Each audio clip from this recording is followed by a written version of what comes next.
الحمد لله رب العالمين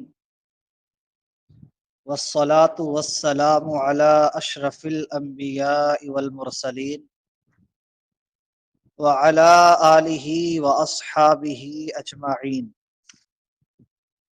أما بعد، فأعوذ بالله من الشيطان الرجيم.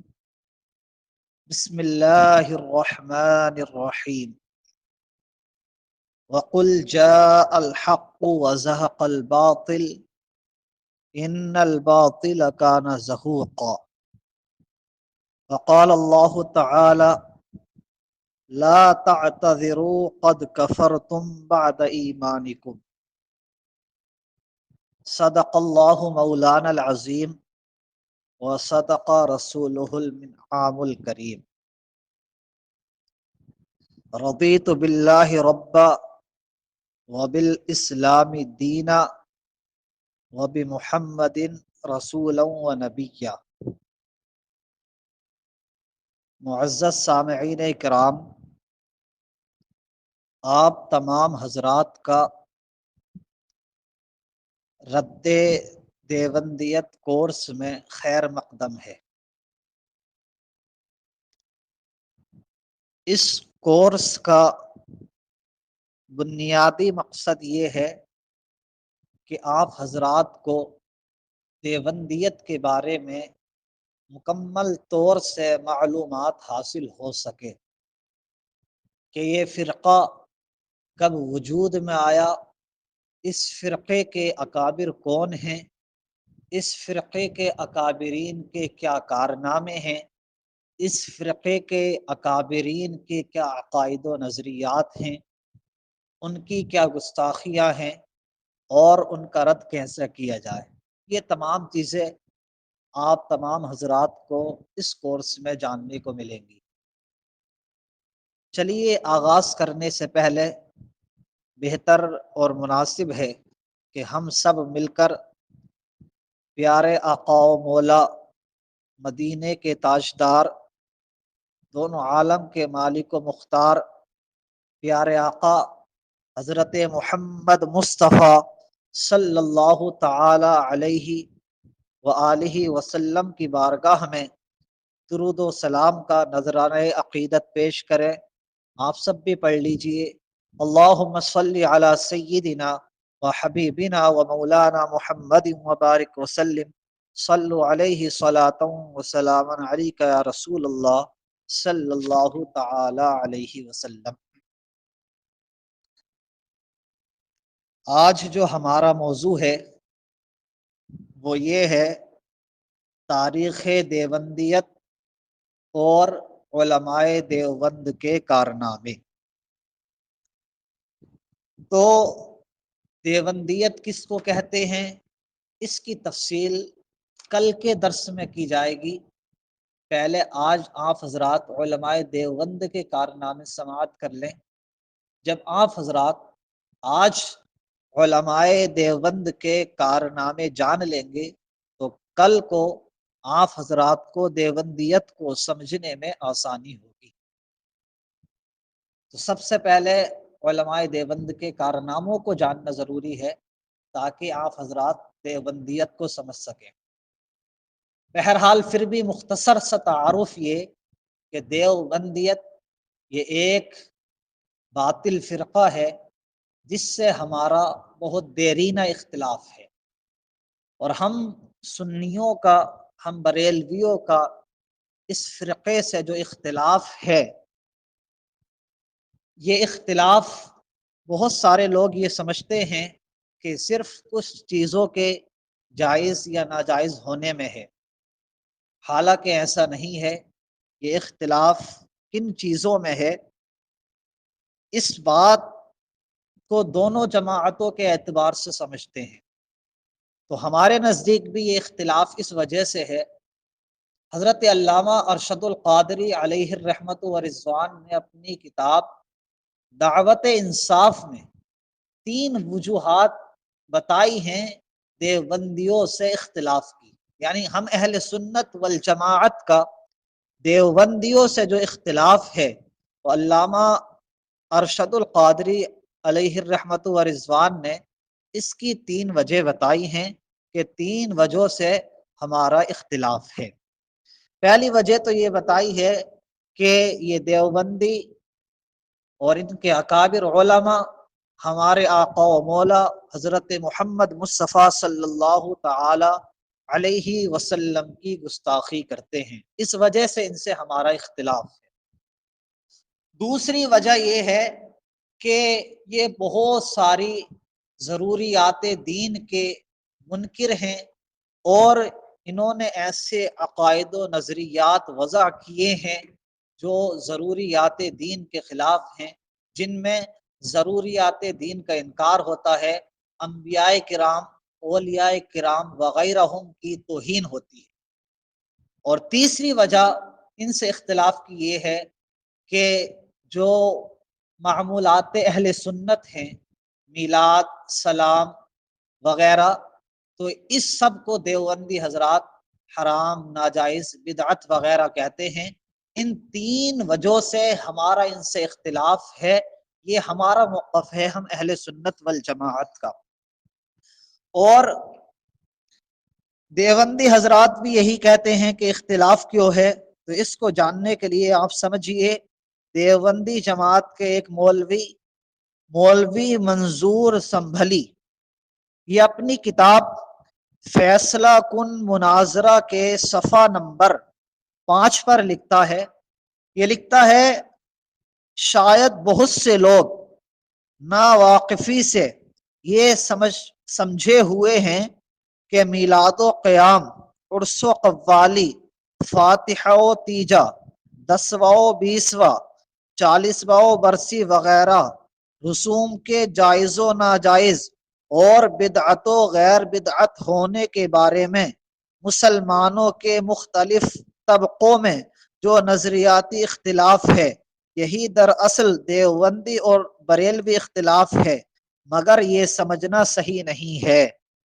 یعنی وہ یہ کہتا ہے کہ کوئی یہ سمجھے کہ کچھ معمولات میں جو اختلاف ہے یہی سنی دیوبندی اختلاف ہے، یہ سمجھنا صحیح نہیں ہے، بلکہ سنی اور دیوبندیوں کا جو اختلاف ہے وہ عقائد میں اختلاف ہے، نظریات میں اختلاف ہے، اور وہ اختلاف کس چیز میں ہے؟ وہ اختلاف اس چیز میں ہے، یہ دیوبندیوں کو بھی تسلیم ہے اور ہمارا بھی کہنا یہی ہے کہ تقویت الایمان، صراط مستقیم، فتاوی رشیدیہ، تحذیر الناس، براہین قاطعہ، حفظ الایمان، ان ساری کتابوں کی عبارات اور تکذیب باری کا فتویٰ، یعنی اللہ تعالیٰ جھوٹ بول سکتا ہے، اس چیز کا فتویٰ، ان ساری چیزوں میں ہمارے اور دیوبندیوں کے درمیان کیا ہے؟ اختلاف ہے۔ وہ ان گستاخیوں کو روا سمجھتے ہیں اور ہم ان کو گستاخی مانتے ہیں۔ تو بہرحال دیوبندیت کا تعارف، دیوبندیت کس کو کہتے ہیں، اس کی پوری تفصیل کل کے لیکچر میں ہوگی، لیکن پھر بھی میں نے مختصراً آج یہ آپ حضرات کو بتا دیا کہ دیوبندیوں سے ہمارا جو اختلاف ہے وہ اختلاف صرف اس چیز میں نہیں ہے کہ جو ہے سلام میں ہو یا درود شریف پڑھنے میں ہو، میلاد میں ہو، نیاز میں ہو، فاتحہ میں ہو، صرف اس میں اختلاف نہیں ہے، بلکہ دیوبندیوں سے ہمارا جو اختلاف ہے وہ عقائد میں اختلاف ہے، نظریات میں اختلاف ہے، یہ کنفرم ہو گیا۔ بہرحال تو دیوبندیت سے جو ہمارے اختلاف ہے اس کی وجوہ ہم نے بتا دی، اور دیوبندیت کی پوری تفصیل کل کی جائے گی۔ البتہ آج کا ہمارا جو موضوع ہے کہ تاریخ دیوبندیت اور اکابر دیوبند کے کارنامے، اب اس کی جانب چلتے ہیں، تاریخ دیوبندیت اور اکابر دیوبند کے کارنامے۔ تو دیکھیے حضرات،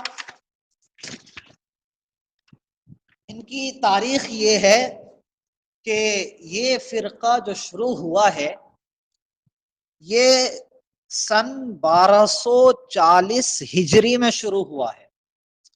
کب شروع ہوا ہے؟ سن 1240 ہجری میں۔ تفصیل کیا ہے؟ تفصیل یہ ہے کہ آپ اسی کو تاریخ دیوبندیت بھی سمجھیے اور اسی کو آپ جو ہے دیوبند کے اکابر علماء کا پہلا کارنامہ سمجھیے۔ کہ 1240 میں جب مسلمانوں کا 1000 سالہ جاہو جلال چراغ سحری بن چکا تھا، یعنی مسلمان 1000 سال سے ہندوستان میں جو حکومت کرتے ہوئے آ رہے تھے، 1000 سال سے جو مسلمانوں کا رعب و دبدبہ تھا وہ ختم ہو چکا تھا، اور پورے ملک میں انگریز کا قبضہ ہو چکا تھا، پورے ملک میں انگریز کی حکومت تھی، اور شاہ جہاں اور اورنگزیب کا وارث انگریزوں کا وظیفہ خوار بن چکا تھا۔ ان حالات میں یعنی مسلمانوں کی حکومت ختم ہو چکی تھی اور پورے ہندوستان میں انگریزوں کا قبضہ ہو چکا تھا، تو ان حالات میں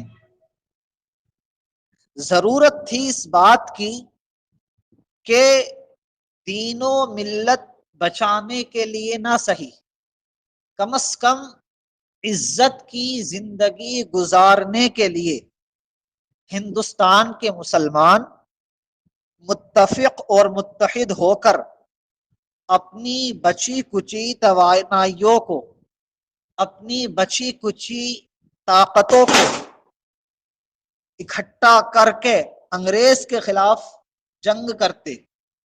ہونا تو یہ چاہیے تھا کیونکہ انگریز قابض ہو چکا تھا، مسلمانوں کو ذلت کی زندگی گزروا رہا تھا انگریز، تو اس وقت ہونا یہ چاہیے تھا 1240 ہجری میں ضرورت اس بات کی تھی کہ سب مسلمان متفق ہو جائیں، متحد ہو جائیں اور انگریز کا مقابلہ کریں، لیکن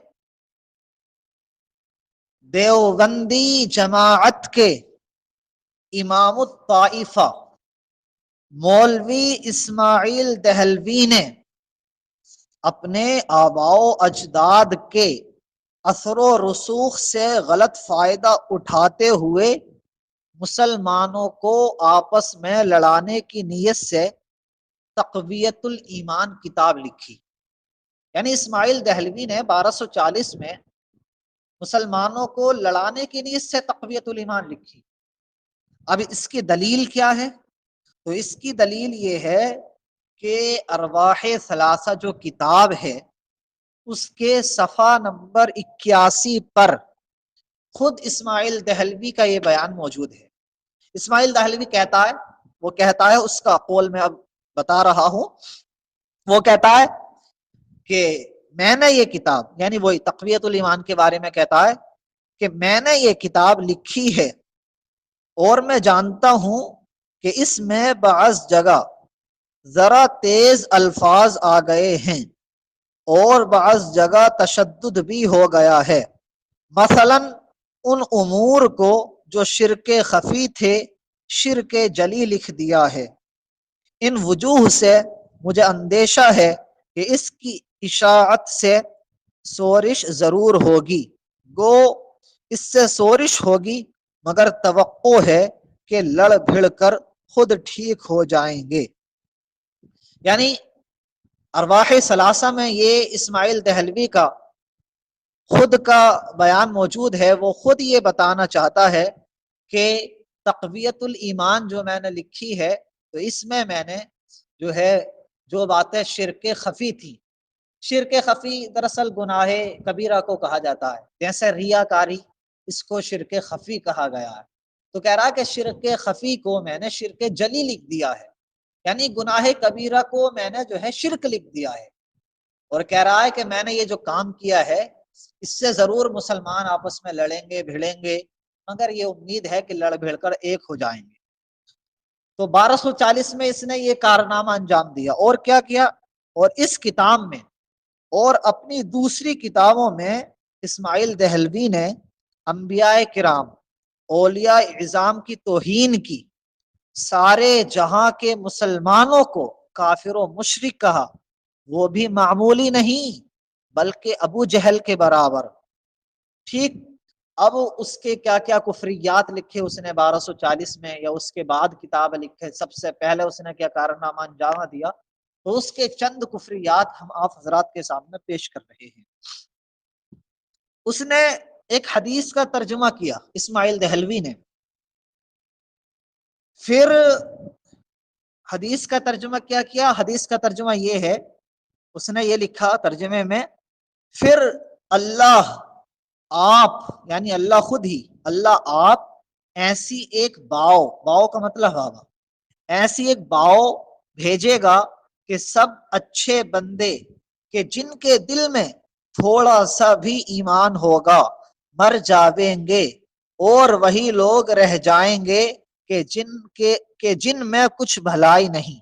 اس نے یہ حدیث کا ترجمہ کیا ایک، اس کے بعد اپنی طرف سے یہ لکھا، اپنی طرف سے اس نے لکھا کہ سو پیغمبر خدا کے فرمانے کے موافق ہوا، یعنی بھیج چکا اللہ ایسی باؤ جس سے وہ سب اچھے بندے جن کے دل میں تھوڑا سا بھی ایمان تھا مر گئے، اور اب کوئی مسلمان باقی نہ رہا۔ تو 1240 میں سب سے پہلے پوری دنیا کے مسلمانوں کو اسماعیل دہلوی نے کافر قرار دیا۔ آج دیوبندی مکر و فریب کرتے پھرتے ہیں، اور حضور اعلی حضرت علیہ الرحمت و رضوان اور اہل سنت والجماعت کے علماء کو کہتے ہیں کہ ان لوگوں نے کفر کی فیکٹری کھول رکھی ہے، حالانکہ ایسا نہیں ہے۔ ہم اسی پر حکم کفر لگاتے ہیں جو کفر کا مستحق ہوتا ہے۔ لیکن یہ دیکھیں 1240 میں جب پوری دنیا، جب پورے ہندوستان کے مسلمان متفق تھے، فرقہ وارانیت کا تصور نہیں تھا، سب صحیح عقائد کے ساتھ جی رہے تھے، خوشی کی زندگی بسر کر رہے تھے، اس وقت 1240 میں اسماعیل دہلوی نے یہ لکھا کہ اب دنیا میں کوئی مسلمان باقی نہیں رہا۔ پورے دنیا کے مسلمانوں کو اسماعیل دہلوی نے کافر قرار دے دیا۔ اور سنیے کیا کیا انہوں نے کارنامے کیے دیوبند والوں نے۔ اس نے ایک کتاب اور لکھی رسالہ یک روزی، یہ بھی اسی وقت کی کتاب ہے، 1240 ہجری کے بعد کی۔ اس کے صفحہ نمبر 145 پر لکھا، خدائے تعالی جھوٹ بول سکتا ہے، معاذ اللہ رب العالمین۔ اور تقویت الایمان، جو اس نے یہ کتاب لکھی 1240 میں، اس کے صفحہ نمبر 26 پر لکھا اس نے، اللہ تعالی کو غیب کا علم ہر وقت نہیں رہتا، بلکہ جب چاہتا ہے غیب کی بات دریافت کر لیتا ہے، معاذ اللہ رب العالمین۔ اور اسی تقویت الایمان کے صفحہ نمبر 19 پر لکھا، ہر مخلوق بڑا ہو یا چھوٹا، نبی ہو یا ولی، وہ اللہ کی شان کے آگے چمار سے بھی ذلیل ہے، معاذ اللہ رب العالمین۔ یعنی نبی اور ولیوں کو معاذ اللہ چمار سے بھی ذلیل کہا، معاذ اللہ رب العالمین۔ اللہ کا بندوں سے کوئی مقابلہ نہیں ہے، لیکن تمام نبی، تمام ولی اللہ کے یہاں عزت والے ہیں، شان والے ہیں، شوکت والے ہیں۔ اگر اللہ کی بارگاہ میں نبی عزت والے ہوں تو اس سے اللہ کی شان تو کم نہیں ہو جائے گی۔ لیکن ان دیوبندیوں کی عقل ماری ہوئی ہے، اور اس نے یہ لکھا کہ اللہ کے آگے نبی اور ولی معاذ اللہ چمار سے بھی ذلیل ہیں، معاذ اللہ رب العالمین۔ اور اسی تقویت الایمان کے صفحہ نمبر 8 پر اس نے لکھا، اپنی اولاد کا نام عبد النبی، عبد الرسول، علی بخش، نبی بخش، پیر بخش، غلام محی الدین، غلام معین الدین رکھنا شرک ہے۔ یہ بتائیے ان سارے ناموں کو اس نے شرک قرار دیا۔ اسی تقویت الایمان کے صفحہ نمبر 75 پر لکھا، رسول اللہ کو غیب کی کیا خبر، یعنی استفہام انکاری کے طور پر، یعنی کہ رسول اللہ کو غیب کی کیا خبر، یعنی رسول اللہ غیب نہیں جانتے، یہ اس کا مفہوم ہے۔ اور صفحہ نمبر 75 پر لکھا، رسول خدا کے چاہنے سے کچھ نہیں ہوتا، معاذ اللہ رب العالمین۔ اور اسی تقویت الایمان کے صفحہ نمبر 79 پر لکھا، رسول خدا مر کر مٹی میں مل گئے۔ اور اسی تقویت الایمان کے صفحہ نمبر 52 پر، یعنی 52،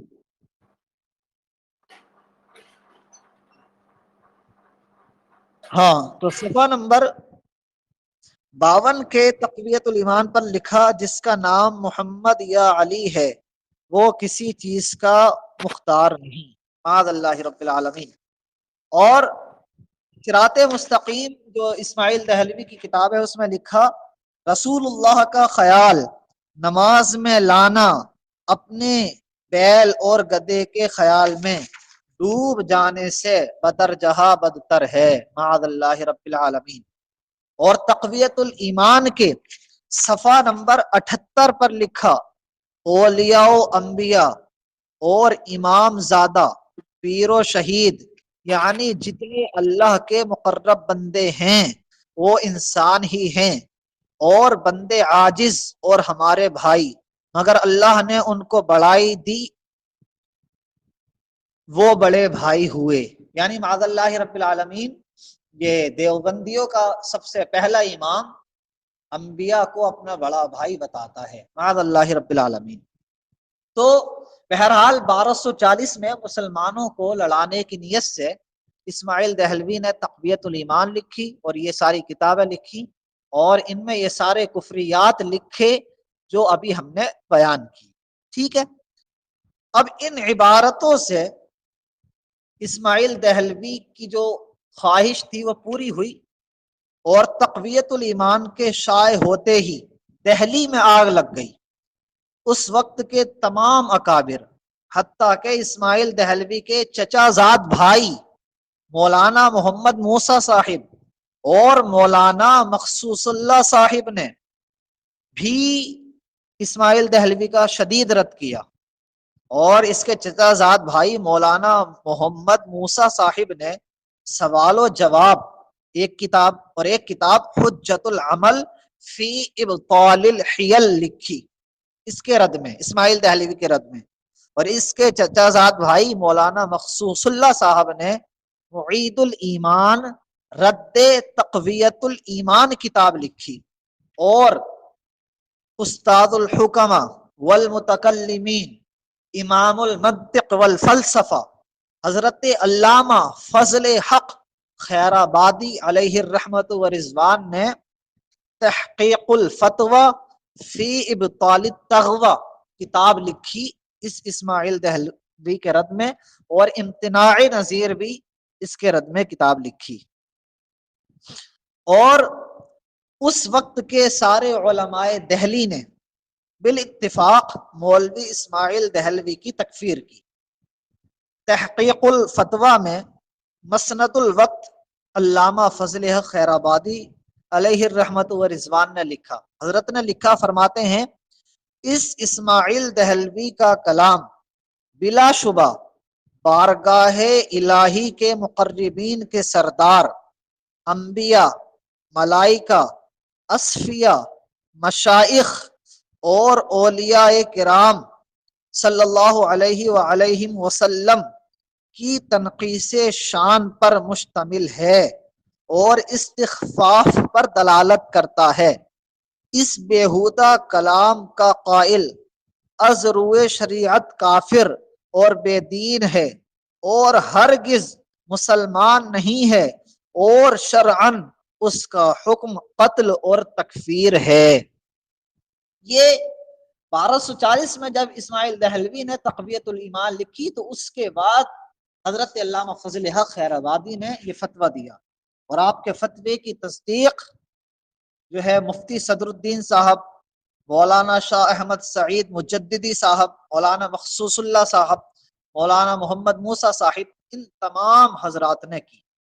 بہرحال تو جو ہے دیوبندیت کی جو ابتدا ہوئی وہ 1240 میں ہوئی، اور ابتدا اس کی اس طرح ہوئی کہ اسماعیل دہلوی نے مسلمانوں کو لڑانے کی نیت سے تقویت الایمان کتاب لکھی، اور اس میں وہ سارے کفریات لکھے جو ابھی ہم نے بیان کیے اپنی دوسری کتابوں میں۔ اب اسماعیل دہلوی کی مسلمانوں کو لڑانے کی نیت کیوں تھی، وہ کیوں مسلمانوں کو لڑانا چاہتا تھا، اس کا بیان آئندہ انشاءاللہ بھی ہم کریں گے۔ تو یہ دیوبندی علماء کا پہلا کارنامہ ہوا۔ دیوبندیوں کا یہ کون سا کارنامہ ہوا؟ پہلا کارنامہ کہ دیوبندیوں کے امام اسماعیل دہلوی نے مسلمانوں کو لڑانے کی نیت سے تقویت الایمان لکھی. یہ ان کا کیا ہوا؟ پہلا کارنامہ ہوا. ٹھیک ہے، پہلا کارنامہ. اب آپ حضرات دیوبندیوں کا دوسرا کارنامہ سماعت کیجیے. بڑا کارنامہ ان کا. سماعت کرنے سے پہلے یہ سمجھ لیجئے کہ انگریز اگرچہ ہندوستان میں اپنے قدم مضبوطی سے جما چکا تھا، پورے ہندوستان میں اس کا قبضہ ہو چکا تھا، اور دلی کو بھی اس نے اپنے حصار میں لے لیا تھا، مگر پھر بھی پنجاب اور سرحد ابھی انگریز کی دسترس سے باہر تھے. کیوں؟ کیونکہ پنجاب میں سکھوں کی ایک مضبوط حکومت تھی اور سرحد کے افغان اپنی فطری شجاعت اور جنگجوئی کی بدولت آزاد تھے. اب انہیں ہرانے کے لیے، انہیں زیر کرنے کے لیے انگریزوں نے مولوی اسماعیل دہلوی اور مولوی اسماعیل دہلوی کے پیر سید احمد رائے بریلوی کی خدمات حاصل کی. اگر آپ اس مسئلے کی مزید تفصیل جاننا چاہتے ہیں کہ انگریزوں نے کیسے کیسے خدمات حاصل کی، تو آپ ایک کتاب ہے امتیاز حق، اس کا مطالعہ کر سکتے ہیں، یا ایک کتاب ہے تحریک بالا کوٹ، اس کا مطالعہ کر سکتے ہیں. بہرحال تو انگریزوں کا جب پورے ہندوستان میں قبضہ ہو چکا تھا لیکن پنجاب اور سرحد پر نہیں تھا، تو انگریزوں نے مولوی اسماعیل دہلوی اور اس کے پیر سید احمد رائے بریلوی نہیں، رائے بریلوی کی خدمات حاصل کی. اب ہوا یہ کہ اصل میں ابھی ہم نے جو اوپر بیان کیا کہ جب اسماعیل دہلوی نے تقویت الایمان لکھی تو اس کا رد کیا گیا، اور اس کا رد صرف تحریر میں ہی نہیں ہوا بلکہ تقریروں میں بھی اس کا رد ہوا تھا، اور دہلی میں پکڑ پکڑ کر علماء نے اس سے مناظرے کیے تھے اور اسے ذلیل کیا تھا. دہلی کی جامع مسجد میں بھی پکڑ پکڑ کر اسے مناظرے کیے تھے اور اس کا رد کیا تھا. جب اس کا رد کیا تھا تو اس کی بہت ذلت ہوئی تھی، اور وہ اس کی جو تحریک تھی مسلمانوں کے لڑانے کی وہ ختم ہو چکی تھی، اور وہ اس ذلت کو بچانے کے لیے حج کرنے چلا گیا تھا اس. تو اب انگریز یہ چاہتے تھے کہ ہم پنجاب پر بھی اور جو ہے سرحدوں پر بھی قابض ہو جائیں، تو انہوں نے اسماعیل دہلوی اور اس کے پیر کی خدمات حاصل کی. تو جب یہ لوگ حج سے واپس ہوئے تو انگریزوں کے کہنے کے مطابق اب اسماعیل دہلوی نے تقویت الایمان کی دعوت نہیں دی، یعنی اب تقویت الایمان کو شائع نہیں کیا بلکہ سکھوں کے خلاف جہاد کی تحریک چلائی. ٹھیک، اور انگریز نے اس تحریک کی کھلی چھٹی دی، وقتاً فوقتاً مدد بھی کی.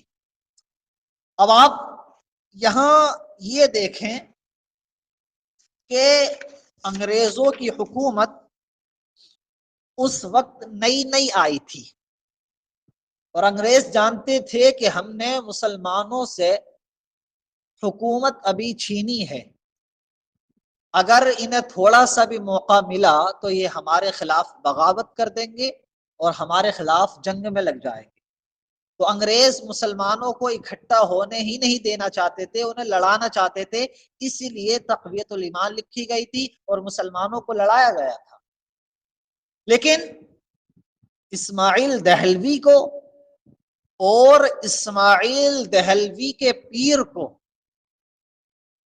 اور ان کے مریدین کو، ان کے ماننے والوں کو انگریز نے جہاد کی اجازت دی تھی کہ یہ لوگ جہاد کر سکتے ہیں، اور ان کی مدد بھی انگریز کرتا تھا. حالانکہ انگریز تو جہاد کے سخت خلاف تھا، سب مسلمانوں کو جہاد سے دور رکھنا چاہتا تھا، بلکہ آپس میں لڑانا چاہتا تھا تاکہ یہ لوگ دور رہیں، مسلمان آپس میں اکٹھا نہ ہوں، لیکن اسماعیل دہلوی اور اس کے پیر کو انگریز نے جہاد کی اجازت کیوں دی؟ تو وہ جہاد کی اجازت اسی لیے دی تھی کہ وہ جہاد انگریز کے لیے ہو رہا تھا۔ اس کے لیے ہو رہا تھا؟ انگریز کے لیے۔ سکھوں کے خلاف جہاد کرنے والے حامیان دین کا لشکر تیار ہوا۔ یہ تذکرۃ الرشید حصہ 2 صفحہ نمبر 270 پر خود جو ہے عبد الرشید گنگوہی کے سوانح نگار نے لکھا ہے اسی واقعے کے بارے میں۔ وہ لکھتا ہے تذکرۃ الرشید حصہ 2 صفحہ نمبر 270، وہ لکھتا ہے کہ سکھوں کے خلاف جہاد کرنے والے حامیان دین کا لشکر تیار ہوا اور سرحد روانہ ہوا۔ راستے میں انگریز افسران نے دعوتیں کی۔ راستے میں انگریز افسران نے دعوتیں کی۔ یہ ہمارا دعویٰ نہیں ہے کہ ہم سنیوں پر الزام لگا دیے جائے کہ تم نے اپنی طرف سے کہہ دیا، نہیں، بلکہ تذکرۃ الرشید میں ایک دیوبندی نے خود لکھا ہے کہ یہ انگریزوں نے اس جہاد میں ان کی دعوتیں کی تھی، ان کی مدد کی تھی۔ کیوں کی تھی؟ اس کی وجہ یہی ہے کہ یہ حضرات انگریز کے لیے لڑ رہے تھے۔ اور ہوا کیا تھا، جب یہ لوگ سرحد پر پہنچے تو انہوں نے سب سے پہلا جہاد یار محمد خان حاکم یاغستان سے کیا۔ یہ خود تذکرۃ الرشید کے سوانح نگار نے لکھا ہے۔ لیکن خدا کی مرضی کہ اسماعیل دہلوی اور اس کا پیر مسلمانوں کے ہاتھے اس میں مارے گئے تھے۔ تو یہ دیوبندیوں کا دوسرا کارنامہ کہ انہوں نے انگریز کے لیے جہاد کیا اور مسلمانوں کے خلاف جہاد کیا، جو افغانی پٹھان تھے سرحدوں پر، ان کے خلاف جہاد کیا۔ تو دیوبندیوں کا پہلا کارنامہ یہ کہ ان کے امام اسماعیل دہلوی نے 1240 میں مسلمانوں کو لڑانے کی نیت سے تقویت الایمان لکھی، یہ پہلا کارنامہ۔ اور دوسرا کارنامہ ان کا یہ کہ انہوں نے انگریزوں کو خوش کرنے کے لیے، انگریزوں کی رضا حاصل کرنے کے لیے جو ہے پنجاب کے سکھوں سے جہاد کیا اور پھر مسلمانوں سے جہاد کیا اور مسلمانوں سے قتل و قتال کیا۔ یہ ان کا دوسرا کارنامہ۔ اچھا ہاں، اور ان کا تیسرا کارنامہ کیا ہے؟ ان کا تیسرا کارنامہ یہ ہے کہ انگریزوں نے صرف اسی پر اکتفا نہیں کیا تھا کہ ملک ہندوستان کے مسلمانوں کے ملک کو، یعنی ملک ہندوستان کو مسلمانوں کے قبضوں سے لے لیا، بلکہ انگریزوں نے یورپ سے بہت سارے پادری بلائے تھے اور اس بات کی مکمل کوشش کی تھی کہ ہندوستانیوں کو عیسائی بنایا جا سکے، اور زبردستی عیسائیت میں داخل کیا جا رہا تھا، مسلمانوں کو مارا جا رہا تھا۔ تو پھر جو ہے مسلمانوں کی تحریک بیدار ہوئی اور انگریزوں سے آزادی حاصل کرنے کے لیے رمضان المبارک کے مہینے 1272 ہجری مطابق مئی 1857 کو میرٹھ سے مسلمان جنگ کے لیے شروع ہو گئے، رمضان المبارک 1272 میں۔ تو ان دیوبندیوں نے جو آزادی کے لیے مسلمان نکلے تھے ان کے خلاف بھی جہاد کیا، ان سے بھی جنگ و جدال کیا اور ان کا قتل و قتال کیا۔ یہ ان کا تیسرا بڑا کارنامہ ہے۔ ہم نہیں کہتے، خود دیکھیے تذکرۃ الرشید میں، کیا تذکرۃ الرشید میں خود جو ہے تذکرۃ الرشید جلد 1 صفحہ نمبر 75، یہ خود گنگوہی مولوی رشید احمد گنگوہی کا تذکرہ نکار عاشق الہی، یہ ان کا ایک مولوی ہے دیوبندیہ کا، اس نے عبد الرشید گنگوہی کی کیا لکھی ہے، سوانح لکھی ہے، یہ خود لکھتا ہے، یہ لکھتا ہے کہ ایک مرتبہ ایسا بھی اتفاق ہوا کہ حضرت امام ربانی سے مراد یہی رشید احمد گنگوہی، کہ حضرت امام ربانی اپنے رفیق جانی مولانا قاسم العلوم اور طبیب روحانی اعلی حضرت حاجی صاحب، ان کے اعلی حضرت ہیں، ہم اعلی حضرت کہیں تو انہیں اعتراض ہوتا ہے، اب یہ ان کے اعلی حضرت ہیں، بہرحال تو لکھتا ہے اعلی حضرت حاجی صاحب و نیز حافظ ضامن صاحب کے ہمراہ تھے کہ بندوقچیوں سے مقابلہ ہو گیا، یہ نبرد آزما دلیر جتھا اپنی سرکار کے مخالف باغیوں کے سامنے بھاگنے یا ہٹ جانے والا نہ تھا، اس لیے اٹل پہاڑ کی طرح پیر جما کر ڈٹ گیا اور سرکار پر جانثاری کے لیے تیار ہو گیا۔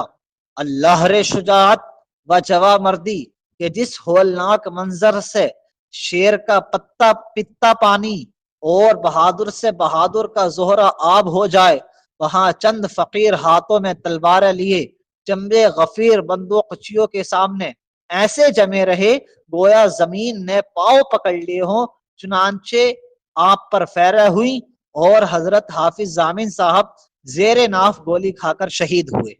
یہ ہماری عبارت نہیں ہے، یہ خود تذکرۃ الرشید میں مولوی عاشق الہی دیوبندی نے لکھا ہے۔ اب جانتے ہیں کہ یہاں جو ہے سرکار کے باغیوں سے مراد کون ہے؟ تو سرکار کے باغیوں سے مراد مجاہدین آزادی ہیں، اور اپنی سرکار کے لیے یہ قاسم نانوتوی اور رشید احمد گنگوہی لڑے، تو اپنی سرکار سے جو مراد ہے ان کی وہ یہی انگریز ہیں۔ بہرحال وقت کی قلت ہے، ابھی ان کے بہت سارے کارنامے بتانے ہیں اور 15 منٹ ہی باقی رہے ہیں، اس کی تفصیل میں اور کرتا اور تذکرۃ الرشید کے حوالے سے بتاتا کہ انہوں نے انگریزوں سے کیا کیا تعاون کیا۔ بہرحال تو تیسرا کارنامہ ان کا یہ ہوا، تذکرۃ الرشید میں یہ خود موجود ہے، جیسا کہ میں نے ابھی حوالہ بتایا جلد نمبر 1 صفحہ نمبر 75 کہ جو ہے انہوں نے جو مجاہدین آزادی تھے، جنگ آزادی ہندوستان کے اندر، ان سے کیا ہے انہوں نے قتل و قتال کیا، جہاد کیا۔ تو یہ دیوبندیوں کا تیسرا کارنامہ ہوا، یعنی دیوبندیوں کا پہلا کارنامہ یہ کہ مسلمانوں کو لڑانے کے لیے تقویت الایمان لکھی، دوسرا کارنامہ یہ کہ جو ہے سرحد کے مسلمانوں سے انگریز کی رضا کے لیے جہاد کیا، مسلمانوں کا جو ہے ناحق خون بہایا اور سکھوں سے جہاد کیا، اور تیسرا کارنامہ یہ کہ جو مجاہدین جنگ آزادی تھے ان سے جہاد کیا انگریزوں کو خوش کرنے کے لیے۔ اب ان کا چوتھا کارنامہ اور سب سے بڑا کارنامہ اور سب سے غلیظ کارنامہ سماعت کیجیے، اور چوتھے کارنامے کے ضمن میں ان کے کئی کارنامے ہیں۔ چوتھا کارنامہ ہے ان کا مدرسہ دیوبند۔ کیا ہے چوتھا کارنامہ ان کا؟ مدرسہ دیوبند۔ 15 محرم الحرام 1282 ہجری مطابق 14 اپریل 1866 عیسوی کو مولوی فضل الرحمان، مولوی ذوالفقار علی اور حاجی عابد حسین نے دیوبند کی جتھا مسجد میں مدرسہ عربی کی بنیاد ڈالی، ان حضرات نے۔ ٹھیک، ان میں سے جو پہلے صاحب ہیں یعنی مولوی فضل الرحمان، یہ مولوی محمود الحسن، وہ مولوی شبیر احمد اور مفتی عزیز الرحمان مفتی دیوبند کے والد ہیں، اور دوسرے یعنی مولوی ذوالفقار جو ہیں یہ مولوی محمود الحسن صدر مدرس مدرسہ دیوبند کے والد تھے، اور یہ دونوں ہی انگریزوں کے عربی کالج کے تعلیم یافتہ تھے۔ بہرحال فراغت کے بعد یہ انگریزوں کے ملازم بھی رہے، اور جب انہوں نے مدرسہ دیوبند بنایا تو اس وقت یہ پینشن پا رہے تھے۔ سوانح قاسمی جو ہے جلد نمبر 2 صفحہ نمبر 235 پر یہ بات موجود ہے۔ اور حاجی عابد حسین جو اس مدرسے کی بنیاد ان تینوں نے مل کے ڈالی تھی نا، مولوی فضل الرحمان، مولوی ذوالفقار اور حاجی عابد حسین، یہ تعویذ کیا کرتا تھا اور اس کا بہت زیادہ چرچا تھا پورے دیوبند کے علاقے میں۔ تو اصل میں مدرسہ دیوبند کے لیے مرغی کی انڈی وہ سونے کی انڈے دینے والی مرغی یہی تھی، یعنی زیادہ تعاون جو کرتا تھا مدرسے کو وہ یہی تھا۔ تو بہرحال 1282 میں مدرسہ دیوبند بنا۔ اس وقت جو ہے قاسم نانوتوی جو ہے دیوبندیوں کا امام، وہ میرٹھ کے مطبع مجتبائی میں تصحیح کے لیے نوکر تھا۔ تو جب مدرسہ دیوبند بنا تو اس کو تدریس کے لیے بلایا بھی گیا، لیکن اس نے کیا ہے انکار کر دیا، ٹھیک۔ لیکن اس نے اس وقت انکار کیا، پھر تھوڑے دن کے بعد ہی ڈرامائی انداز میں وہ دیوبند پہنچ گیا، اور 1282 میں جو مدرسہ عربی دیوبند میں بنا تھا اس پر قبضہ کر لیا، اور اسی کو پھر مدرسہ دیوبند کہا جانے لگا، اور بعد میں اس کا نام دارالعلوم دیوبند ہو گیا۔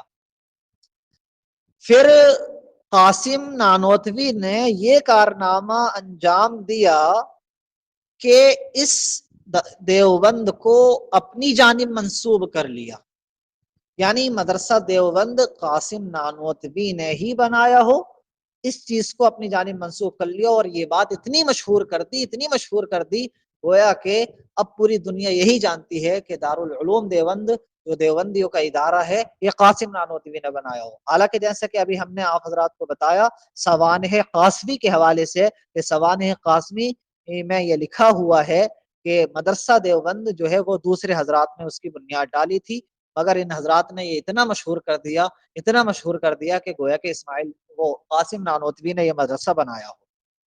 بہرحال تو یہ دیوبندیوں کا چوتھا کارنامہ تھا کہ انہوں نے 1282 میں یہ مدرسہ بنایا، ٹھیک۔ لیکن اب دیکھیے یہ مدرسہ بنایا، یہ دور جو تھا 1282 کا یہ انگریز کا دور تھا۔ کس کا دور تھا؟ انگریز کا دور تھا، اور اس وقت کسی بھی مدرسہ بنانے کی اجازت نہیں تھی، مگر انگریز نے مدرسہ بنانے کی اجازت دی، اور اجازت ہی نہیں دی بلکہ جب 5-6 مہینے یا کچھ مہینے مدرسہ بنے ہوئے ہو گئے تو خوشی کا بھی اظہار کیا اس مدرسے سے اپنی۔ تو اس بات سے بھی اندازہ ہوتا ہے کہ مدرسہ دیوبند یہ انگریز کی خدمت کرنے کے لیے ہی بنا تھا۔ سنیے اس کی دلیل کیا ہے؟ اس کی دلیل یہ ہے کہ اس وقت دہلی سے ایک اخبار نکلتا تھا، روزنامہ نئی دنیا، دہلی کا عظیم مدنی نمبر، رپورٹر جان پامر کلارک، اس کے صفحہ نمبر 43 پر جب مدرسہ دیوبند کو 4-5 سال ہو گئے تو یہ خبر شائع ہوئی انگریزوں کی طرف سے۔ اس اخبار میں کیا خبر شائع ہوئی؟ یہ مدرسہ خلاف سرکار نہیں بلکہ موافق سرکار، ممد و معاون سرکار اور ہمدردان سرکار ہے۔ انگریز نے یہ خبر چھاپی، انگریزوں نے یہ خبر۔ اب دیکھیے یعنی اس وقت کوئی بھی مدرسہ بنانے کی اجازت نہیں تھی، جو بھی مدرسے تھے انہیں بھی ڈھایا جا رہا تھا، بند کر دیا تھا انگریز نے، لیکن مدرسہ دیوبند بننے کی اجازت بھی دی گئی، اور یہ کہا گیا کہ یہ مدرسہ دیوبند مخالف سرکار نہیں ہے بلکہ موافق سرکار ہے، معاون سرکار ہے، یعنی یہ انگریز کی مدد کرتا ہے۔ تو مدرسہ دیوبند جو بنا تھا یہ انگریز کی مدد کرنے کے لیے بنا تھا۔ بہرحال تو یہ دیوبندیوں کا چوتھا کارنامہ تھا کہ جو مدرسہ جو ہے دین و ملت کے لیے بنایا جاتا ہے، تعلیم و تعلم کے لیے بنایا جاتا ہے، انہوں نے وہی چیز انگریز کی خدمت کرنے کے لیے بنائی۔ بہرحال تو یہ دیوبندیوں کا چوتھا کارنامہ تھا۔ اب 5واں کارنامہ آپ ان کا سنیے کہ جب یہ مدرسہ جم گیا اور اس کی بدولت قاسم نانوتوی کی بہت زیادہ عزت بڑھ گئی، اور قاسم نانوتوی کی ہر بات کو حق ثابت کرنے کے لیے ایک بڑی جماعت تیار ہو گئی، یعنی مدرسے کو کچھ سال ہو گئے تو طلبہ تیار ہو گئے جو دیوبندی افکار کے تھے کہ وہ قاسم نانوتوی کی ہر بات ثابت کر سکیں، تو پھر قاسم نانوتوی نے تحذیر الناس کتاب لکھی. کون سی کتاب لکھی؟ تحذیر الناس، جس کتاب میں اس نے پیارے آقا صلی اللہ تعالی علیہ وسلم کے آخر الانبیاء ہونے کا انکار کیا. یعنی ہمارے آقا صلی اللہ تعالی علیہ وسلم آخری نبی نہیں ہیں، یہ اس نے کہا حضور آخری نبی ہیں، اس بات کا انکار کیا اس نے. تو ختم نبوت کا سب سے پہلا غدار یہی قاسم نانوتوی ہے. یہ ہے دیوبندیوں کا پانچواں کارنامہ کہ اس نے تحذیر الناس میں جو ہے کہتے ہیں سرکار صلی اللہ تعالی علیہ وسلم کے آخری نبی ہونے کا انکار کیا. اب تحذیر الناس میں یہ عبارت کہاں ہے، اس کی تفصیل کیا ہے، تو ہمارا مکمل ایک دن کا موضوع، شاید تیسرا یا چوتھا دن میرے ذہن میں نہیں ہے، وہ لسٹ میں ہے. تحذیر الناس کی اس عبارت میں یہ تفصیل سے بتایا جائے گا کہ اس نے کس عبارت میں یہ لکھا. بہرحال جب تحذیر الناس چھپی تو پوری ملک میں آگ لگ گئی، پورے ملک کے مسلمان پریشان ہو گئے، اور پورے ملک کے علماء نے اس سے بیزاری ظاہر کی، اور اس کا زبانی بھی رد کیا اور اس کا تحریری بھی رد کیا. پوری امت تحذیر الناس کتاب سے بیزار رہی. اسی چیز کو تھانوی نے جو ہے لکھا ہے، یعنی اشرف علی تھانوی نے خود بیان کیا ہے.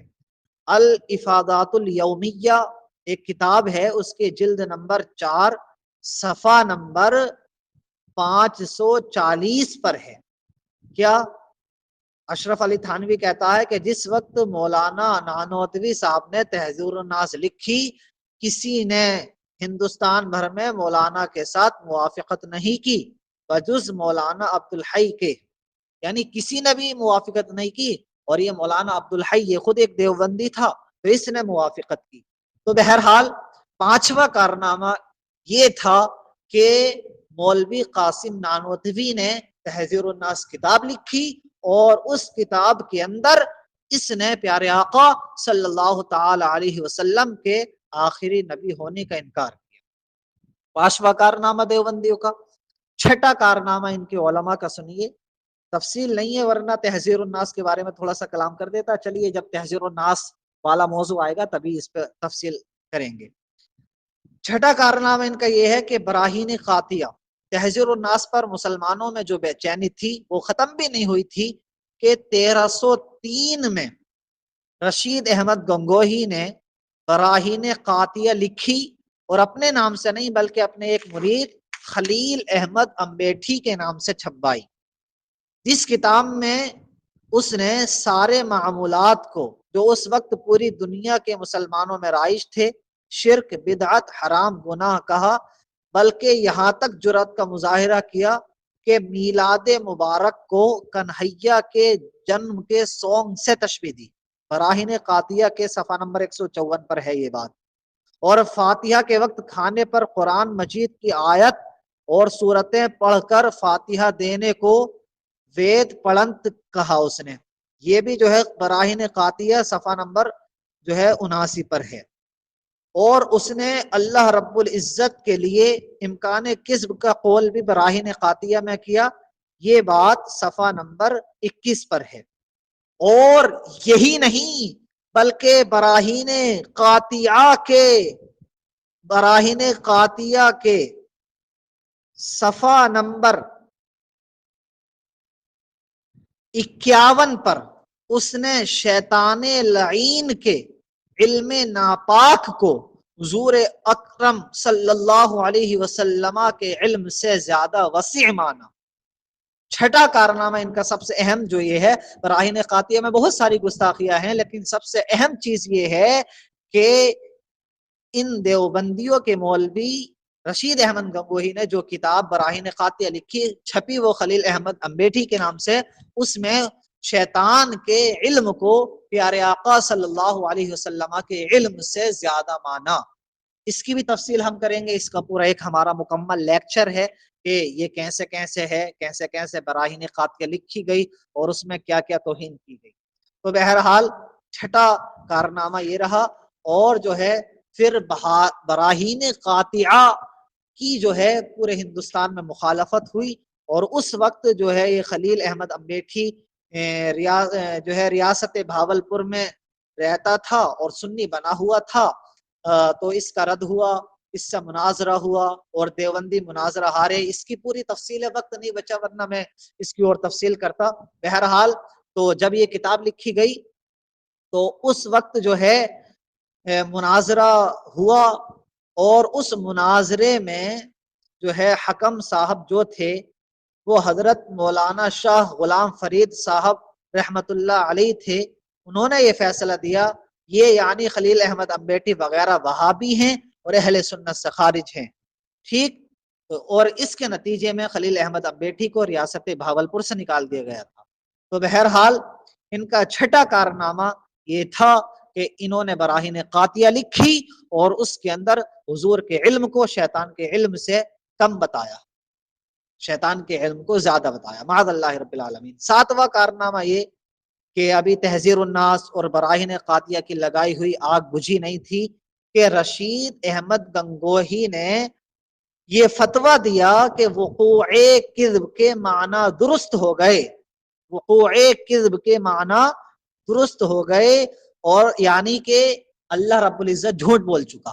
رشید احمد گنگوہی نے کیا فتویٰ دیا کہ اللہ رب العزت جھوٹ بول چکا، اور اس نے لکھا کہ جو ایسا کہے گا اس کے قائل کو تفصیل و تدلیل و تفسیق سے معمور رکھنا چاہیے، وہ اہل سنت سے خارج نہیں، اسے کوئی سخت کلمہ بھی نہیں کہنا چاہیے، یعنی معاذ اللہ جو اللہ کو جھوٹا کہے اسے برا بھی نہیں کہنا چاہیے۔